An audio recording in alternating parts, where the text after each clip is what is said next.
பேரன்பு கொண்ட தாய்மார்களே, பெருமைக்குரிய தமிழ் பெருமக்களே, என் ரத்தத்தின் ரத்தமான உடன்பிறப்புகளே, இலங்கையின் கண்டிக்கு அருகேயுள்ள நாவலப்பிட்டியில் 1917ஆம் ஆண்டு ஜனவரி 17ஆம் தேதி பிறந்தார்.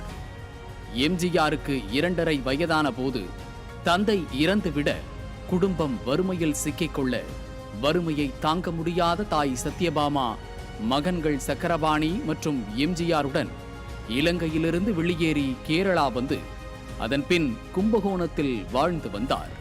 நாடகத்துறையில் நன்கு அனுபவம் பெற்ற பிறகு திரைத்துறைக்கு சென்ற எம்ஜிஆர் 1936இல் சதிலீலாவதி என்னும் திரைப்படத்தில் முதலில் நடித்திருந்தார்.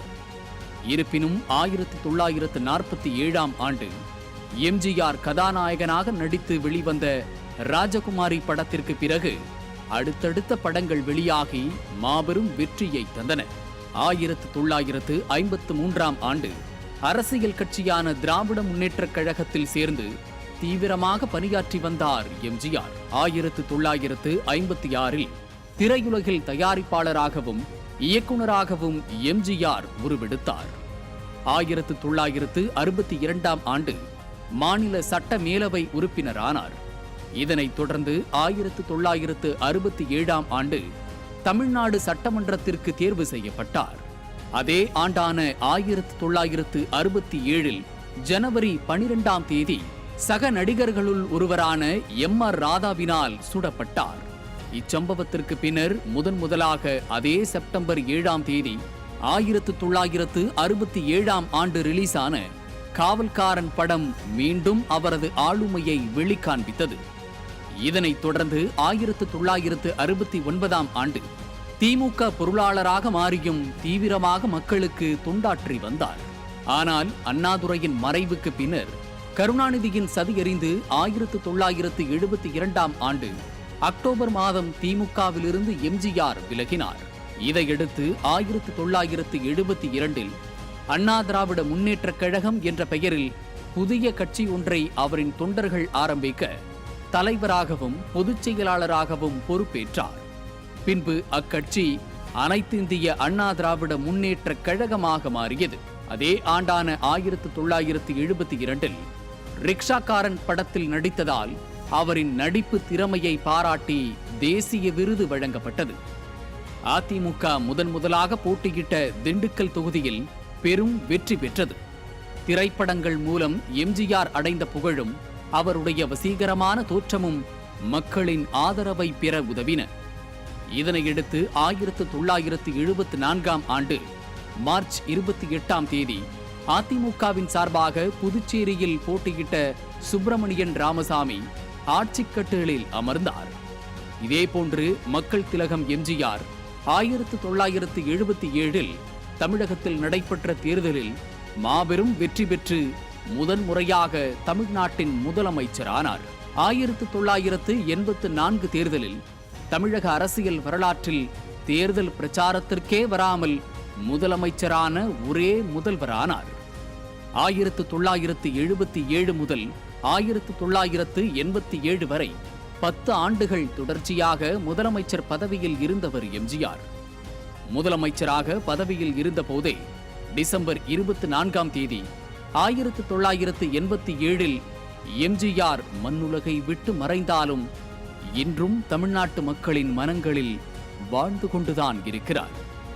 புரட்சித் தலைவர் எம்ஜிஆரின் மறைவிற்கு பின் 1988ஆம் ஆண்டு பாரத ரத்னா விருதை வழங்கி அரசு கௌரவித்தது. பயங்கர சூறாவளியால் வேரோடு சாய்ந்த ஆலமரம் தன்னுடைய விதைகளை இவ்வுலகில் விட்டுச் சென்று மீண்டும் விருட்சமாய் வளர்வது போல் புரட்சித் தலைவர் எம்ஜிஆரின் அரசியல் வரலாறு என்றென்றும் மக்களுக்காக தொடரும். ஜனவரி 17, 2024 இதை சொன்ன உடனேயே உங்களுக்கு எப்படி என்ன தோணுது பாருங்க. ஜனவரி 17ன்னு சொன்ன உடனேயே அது மக்கள் திலகத்தினுடைய பிறந்த நாள். மக்கள் திலகத்தினுடைய பிறந்த நாளை முன்னிட்டு இன்றைய வீடியோ பதிவு ஒரு சிறப்பு பதிவாக காட்சி தரவிருக்கிறது. எம்ஜிஆரை பற்றி தகவல்களை சேகரிக்க வேண்டும், எம்ஜிஆரை பற்றி தகவலை திரட்ட வேண்டும் என்றால் வேறு யார் இருக்கா? நம்ம எங்களது அங்கே துரைக்கர்ராவை விட்டா? அதனால மீண்டும் அவரையே அருகில் வைத்து உங்கள் தமிழ்நதி ஆதவன் எம்ஜிஆரை பற்றிய நற்கருத்துக்களை, நல்ல தகவல்களை மேலும் சேகரிக்கவிருக்கிறேன். திரு துரைக்கர்ணா அவர்களே, வணக்கம் ஐயா. நம்ம மக்களுக்கு இப்போ ஜனவரி 17 மக்கள் திலகத்துடைய பிறந்த நாள். இந்த பிறந்த நாள் செய்தியாக தங்களுடைய திருக்கருத்துக்களை நான் வரவேற்கிறேன் அவர்கள் சார்பாக. என ஈன்ற தாய்க்கும் தாய் தமிழுக்கும் தாயனைய தங்க தலைவன் பொன்மனச்செம்மலுக்கும் என்னுடைய முதல் வணக்கம். தமிழ்நதியின் அன்பு உறவுகளுக்கும் என் நெஞ்சார்ந்த அன்பின் இனிய வணக்கம். பொன்மனச்செம்மல் மக்கள் திலகம் எம்ஜிஆர் என்று சொன்னவுடனே நமக்குள்ள ஒரு புத்துணர்ச்சி, ஒரு புது வேகம் கிளம்பும். அந்த தங்க தலைவனை பற்றி தான் நாம் இன்றைய பதிவில். அவர் பிறந்த நாள் உழவர் திருநாளாகவும் இன்று கொண்டாடப்படுவது மேலும் சிறப்பு. நம்முடைய அன்பு தலைவன் பொன்மனச்செம்மல் எம்ஜிஆர் அவர்களுடைய புகழை ஆண்டு கணக்கில் பேசலாம். அவருடைய பெருமைகளை, அரும்பெரும் சாதனைகளை நாம் சொல்லி மாளாது. அத்தகைய ஒரு ஆற்றல் மிக்க தலைவர், ஒரு மிகச்சிறந்த மகானாக வாழ்ந்து மறைந்தவர் தான் நம்முடைய அன்பு தலைவர். மாபெரும் சபைதனில் நீ நடந்தால் உனக்கு மாலைகள் விழ வேண்டும் என்கிற அந்த தத்துவ சொற்களுக்கு உயிரோட்டமாக வாழ்ந்தவர் தான் நம்முடைய பொன்மனச்செம்மல் புரட்சி தலைவர் எம்ஜிஆர் அவர்கள். அவர் பிறந்தது இலங்கையில் உள்ள கண்டி மாநகர் என்றாலும், அவருடைய தாயார் தந்தையார் பிறந்தது கேரள மண் என்றாலும், அந்த தலைவன் பூர்வீக குடி என்பது இந்த தமிழ் மண்ணிலே தான். இந்த தமிழ் மண்ணினுடைய அசல் வித்து தான் நம்முடைய பொன்மனச்செம்மல் புரட்சி தலைவர் எம்ஜிஆர் அவர்கள். இது தொடர்பாக ஒரு மிகச்சிறந்த ஆய்வாளர், கல்வெட்டு ஆராய்ச்சியாளர் பேராசிரியர் சே ராசு, அவர் செந்தமிழ் வேளிர் எம்ஜிஆர் என்கிற புத்தகத்தை 7 ஆண்டுகள் ஆய்வு செய்து பொன்மனச்செம்மல் புரட்சி தலைவர் அவருடைய பூர்வீகமான கொங்கு நாட்டு பகுதியிலும் அவருடைய மூதாதையர்கள் இருந்ததாக சொல்லப்படுகிற அந்த பாலக்காடு கேரளா பகுதியிலும் சுமார் 7 ஆண்டுகள் ஆய்வு செய்து அவர் செந்தமிழ் வேளிர் எம்ஜிஆர் என்கிற அந்த நூலை படைத்திருக்கிறார். வேளாள குடிபிறந்த சுத்த தமிழ் மகன் பொன்மனச்செம்மல் எம்ஜிஆர் என்பதை ஆதாரபூர்வமாக பதிவு செய்திருக்கிறார். நாம் போற்றுகிற புரட்சி தலைவருடைய வாழ்க்கை என்பதும், அவரை பற்றி பல சந்தர்ப்பங்கள்ல, அவர் மலையாளி, இந்த தேசத்தை ஒரு கேரளக்காரன் ஆள முடியாது என்றெல்லாம் விமர்சித்த போது சொன்னார், நான் என்னுடைய முதல் வார்த்தையாக நான் பேசியது தமிழ் மொழி. இந்த தமிழ் மண் தான் என்னை வளர்த்தது. இந்த தமிழ் மண்ணிலே தமிழ் மக்களுடைய பேராதரவோடு தான் நான் வளர்ந்தேன். இங்கே திரைப்படத்துறையிலும் ஆட்சி அதிகாரத்திலும் வந்த பொழுது இந்த தமிழ் மக்கள் தான் என்னை பேராதரவு கொடுத்து தாங்கி பிடித்தார்கள். அந்த தமிழ் மக்களுக்காக நான் என்னுடைய தொண்டை கடைசி வரை செய்வேன் என்று சொன்னதோடு மட்டுமல்லாமல் ஒரு உதாரணம் ஒன்று சொன்னார். தான் எழுதிய தன் வாழ்க்கை சரிதமான நான் ஏன் பிறந்தேன் அதில் சொல்றாரு தலைவரே, பஞ்சாப்ல இருந்து ஒரு பசுங்கன்று வாங்கிட்டு வர்றோம். அது வளர்த்து கன்று குட்டி போட்டு பால் தருகிற பொழுது நாம் பஞ்சாபிலே பிறந்தோம், அங்கே போய் பால் தருவோம் என்றா சொல்லுகிறது? இல்லையே, இந்த மண்ணிலே இங்கு நாம் இருந்தோம், இந்த மக்களுக்கு பயன்படுவோம் என்று இங்குதானே பால் சுரந்து கொடுக்கிறது என்று எவ்வளவு ஒரு அருமையான தத்துவ கருத்தை அந்த தலைவன் சொல்லியிருக்கிறார் பாருங்கள். வாழ்க்கையில் ஒரு சாதாரண, மிக மிக சாதாரண, ஒருவேளை உணவுக்கு வழி இல்லாத நிலையிலே பிறந்து வாழ்ந்து வளர்ந்த ஒரு மனிதன் திரைத்துறையிலும் அரசியல் பொது வாழ்விலும் உச்சம் தொட்டார் என்றால் அதற்கு காரணம் என்ன? இந்த தமிழ் மக்கள் அளித்த பேர் ஆதரவு தான். அவரை யார் எந்த விதமான விமர்சனம் செய்தாலும் அதை இந்த மக்கள் பொருட்படுத்தவே இல்லை. அதனாலதான் அவர் தமிழ் திரையுலகிலே கோலோச்சி அந்த காலகட்டத்தில் எத்தனையோ நடிகர்கள் வந்தார்கள், எவ்வளவோ பேர் திரைத்துறையிலே போராடி பார்த்தார்கள். ஆனால் புரட்சி நடிகர் என்ற பட்டத்தோடு, நிர்தய சக்கரவர்த்தி என்ற பட்டத்தோடு, மக்கள் திலகம் என்ற பட்டத்தோடு 136 திரைப்படங்களிலே நடித்தார். நடித்து தான் ஈட்டிய பொருளை இந்த மக்களுக்கு தான் வாரி வாரி வழங்கினார். ஓடி ஓடி உழைக்கணும், ஊருக்கெல்லாம் கொடுக்கணும் என்ற பாடல் வரிகளின் உயிர் தத்துவமாக வாழ்ந்தவர் தான் நம்முடைய அன்பு தலைவர் மக்கள் திலகம் எம்ஜிஆர் அவர்கள் என்பது இந்த மக்கள் உணர்ந்த விஷயம் என்பதை நான் சொல்லி தெரிய வேண்டியதில்லை. அவர் மறைந்து 36 ஆண்டுகள் ஆன நிலையிலும் தமிழகம் மட்டுமல்ல, இந்தியாவின் பிற பகுதிகளிலும் உலகின் பிற நாடுகளிலும் பாரிஸ், சிங்கப்பூர், மலேசியா, மொரீசியஸ் என்று எங்கு பார்த்தாலும் அந்த தலைவனுக்கு விழா கொண்டாடுகிறார்கள்.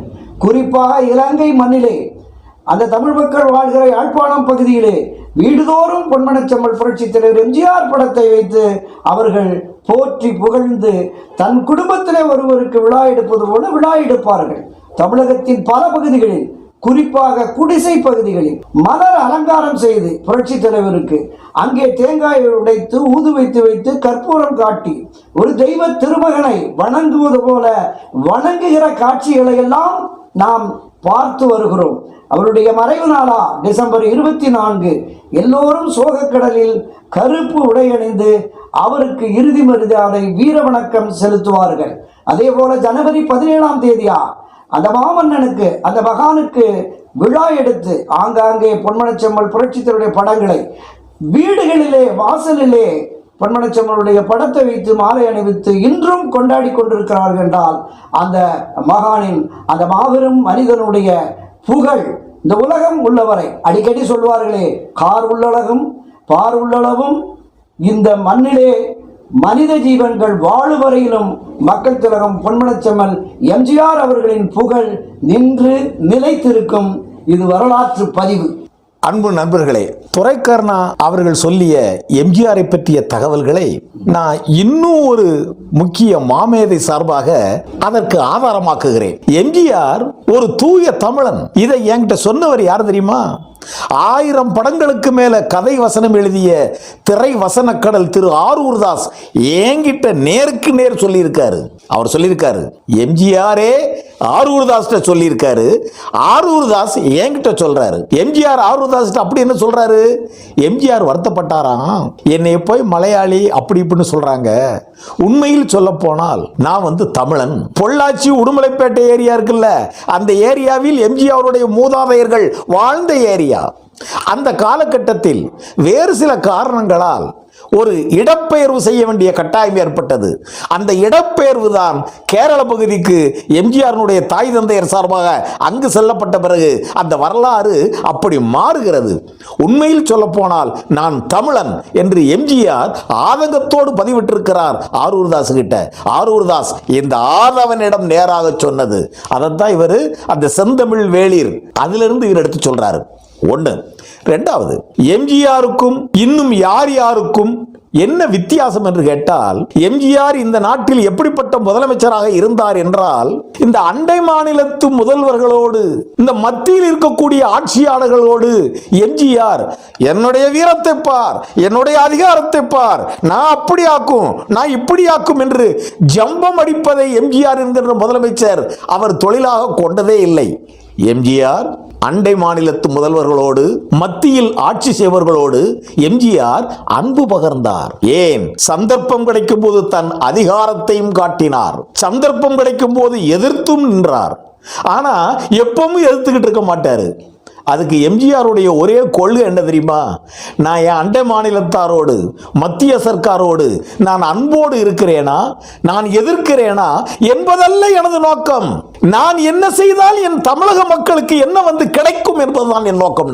அந்த தமிழக மக்களுக்கு என்னால் என்ன நடக்கும், அது ஒன்றுதான் என் குறிக்கோள், அதுதான் என் தலையாய குறிக்கோள் சொல்லி அப்படி வாழ்ந்தவர் எம்ஜிஆர். அதனாலதான் எம்ஜிஆர் பீரியட்ல ஏழை எளிய மக்கள் எப்போதும் ஏழை எளிய மக்களாகவே இல்லை. நீங்க ரேஷன் கடைக்கு போனீங்கன்னா எப்போதும் எம்ஜிஆர் பீரியட்ல பொருள் தட்டுப்பாடு இல்லாமல் கிடைத்துக் கொண்டே இருந்தது. அதுக்கப்புறம் எந்த திட்டம் தீட்டினாலும், எந்த சட்டம் போட்டாலும் எம்ஜிஆர் இது ஏழை மக்களுக்கு எந்த அளவிற்கு பயன்படும் என்றுதான் பார்த்தார். என்னமோ சினிமா படங்கள்ல மட்டும் அப்படி காட்சி வைக்கல. எம்ஜிஆர் சினிமாவையும் வாழ்வையும் ஒன்றாக நினைத்த ஒரே ஒரு மாமேதை. சினிமா வேற வாழ்க்கை வேற நினைக்கவே இல்லை. சினிமாவில் சொன்னதைத்தான் அரசியலில் சாதித்தார், அரசியலில் சாதிக்க போவதைத்தான் சினிமாவில் சொன்னார். ஆக எம்ஜிஆர் என்கின்ற அந்த மாமேதை, அந்த மாமனிதர், அந்த மனித நேயத்திற்கு இலக்கணம் தீட்டியவர் தன் வாழ்க்கையில் அவர் உயிரோடு இருந்தவரை அவர் பிறந்த நாளை அவர் கொண்டாடியதே இல்லை. அவர் பிறந்த நாளை கொண்டாடாத மனிதர்களே இல்லை. எம்ஜிஆர் விண்ணுலக பயணம் சென்று இத்தனை ஆண்டுகளுக்கு பிறகும் இன்னமும் நீங்க இணையதளத்தில் பாருங்க, இன்ஸ்டாகிராம்ல பாருங்க, வாட்ஸ்அப்ல பாருங்க, எங்கு பார்த்தாலும் எம்ஜிஆரை பற்றிய தகவல்கள் மட்டுமே அலை அலையாய் வந்து கொண்டிருக்கிறது. இது எப்படி? அந்த அளவிற்கு மக்கள் எம்ஜிஆரை நேசிக்கிறார்கள். நமது தமிழதி சேனலில் மீண்டும் மீண்டும் வீடியோ பதிவுகள் இதுவரை நீங்கள் கேள்விப்படாத தகவல்களை சுமந்து வரும், குறிப்பாக மக்கள் திலகத்தை பற்றியது. தொடர்ந்து உங்கள் பேராதரவை தாருங்கள். நன்றி, வணக்கம்.